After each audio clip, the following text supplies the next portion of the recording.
Anand local crime બ્રાન્ચે Khambholaj police મથક વિસ્તારમાં કાર્યવાહી કરી વિદેશી દારૂ અને બિયરનો મોટો જથ્થો ઝડપી પાડ્યો છે. પોલીસની આ તવાઈથી બુટલેગરમાં ફફડાટ વ્યાપી ગયો હતો. 9 લાખથી વધુના મુદ્દામાલ જપ્ત કર્યો હતો.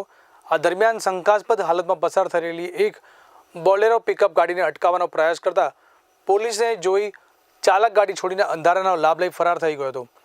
પોલીસે ગાડીની તલાશી લેતા તેમાંથી ભારતીય બનાવટની બિયરની 108 પેટીઓ મળી આવી હતી.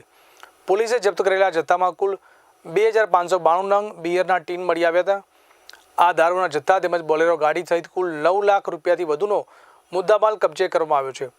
પ્રાથમિક તપાસમાં જાણવા મળ્યું છે કે આ જથ્થો સ્થાનિક સ્તરે સપ્લાય કરવાનો હતો. ફરાર થઈ ગયેલા આરોપી મનરસિંહ ચૌહાણ સામે ખંભોળજ પોલીસ મથકમાં પ્રોહિબિશન એક્ટ હેઠળ ગુનો નોંધી તેને ઝડપી પાડવા માટેના ચક્રો ગતિમાન કર્યા છે. એલસીબી દ્વારા આ સફળ ઓપરેશન પાર પાડવામાં આવ્યું છે. પોલીસ દ્વારા હાઈવે અને અંતરિયાળ વિસ્તારોમાં પેટ્રોલિંગ સઘન બનાવવામાં આવ્યું છે. આગામી દિવસોમાં નેટવર્ક સાથે જોડાયેલા અન્ય સાગરીતોની પણ ધરપકડ કરવામાં આવી તેવી શક્યતા જોવાઈ રહી છે.